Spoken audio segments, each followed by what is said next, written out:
அன்பு வணக்கம் சொந்தங்களே. என் பசங்க நேற்று மட்டன் பிரியாணி சாப்பிடணும் போல் இருக்குமா, செஞ்சு கொடுங்கம்மா அப்படின்னு சொல்லி கேட்டாங்கங்க. ரொம்ப நாள் ஆச்சு மட்டன் பிரியாணி செஞ்சு. அதனால் சரி அவங்க கேட்டாங்களே அப்படின்றதுக்காண்டி செஞ்சாச்சுங்க. அதைத்தான் உங்களுக்கு வீடியோவாக நான் எடுத்திருக்கேன். அதை எப்படி எப்படி செஞ்சேன் அப்படின்றத உங்களோட நான் ஷேர் பண்ண போகிறேன். வாங்க பார்க்கலாம். ஃபஸ்ட்டு எல்லாத்தையும் பிணைஞ்சு வச்சிட்டேங்க. 65க்கு பிணைஞ்சு வச்சாச்சு. அடுத்து பிரியாணிக்கு கறியை வேக போட்டு உப்பு போட்டு எப்பயும் போல் வேக போட்டு வச்சுக்கிட்டேன்.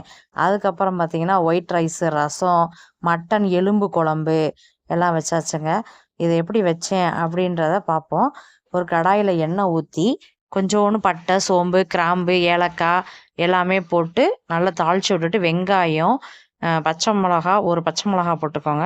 வெங்காயம் அப்போ போட்டுக்கிட்டு நல்லா தாளிச்சிட்டு நல்லா பொன்னிறமாக ஆனோடனே தக்காளி போட்டு அதையும் நல்லா தாளித்து எடுத்துக்கிட்டு அதுக்கப்புறம் புதினா, கருவேப்பிலை, கொத்தமல்லி எல்லாமே போட்டு அதையும் நல்லா இது பண்ணி நல்லா கிரேவியாக வர்றப்ப இஞ்சி பூண்டு எல்லாம் போட்டு நல்லா வதக்கிட்டு அதுக்கப்புறம் நம்ம வேக வச்சுருக்க கறியை அதில் எடுத்து போட்டு நல்லா அதையும் கொஞ்சம் நேரம் நல்லா கிண்டி விட்டு அதையும் நல்லா கொஞ்சம் எண்ணெய் பிரிஞ்சு வர வரைக்கும் கொஞ்சம் வதக்கி விட்டுட்டு அதுக்கப்புறம் நம்ம எவ்வளவு தண்ணி ஊற்றணுமோ ஊற்றி அந்த அரிசியை போட்டு விசிலை மூடி ஒரு விசில் வராதுக்குள்ளேயே நீங்கள் அமர்த்திடலாம். அதுதான் கரெக்டான பதமாக இருக்கும். வச்சுட்டு அது முடிஞ்சு பிரியாணிக்கு அடுத்து எலும்பு குழம்பு எப்படி வச்சேன் அப்படின்னா அதையும் வேக போட்டு வச்சுக்கோங்க.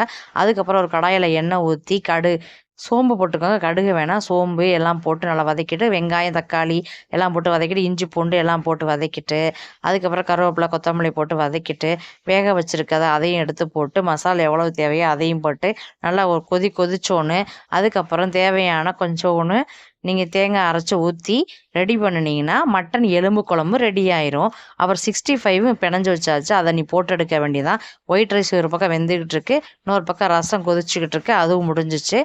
65ஓட வீடியோ எடுக்க மறந்துட்டாங்க எங்கள் பசங்க. நானும் வேலையாக இருக்கவும் எடுக்க முடியலைங்க.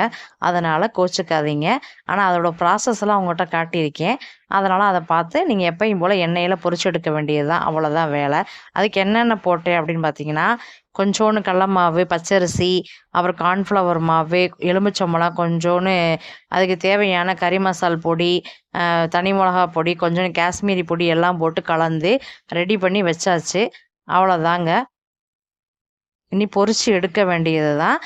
என்னோட சேனல் பிடித்திருந்தால் லைக் பண்ணுங்கள், ஷேர் பண்ணுங்கள், கமெண்ட் பண்ணுங்கள், சப்ஸ்கிரைப் பண்ண மறந்துடாதீங்க. நன்றி, வணக்கம்.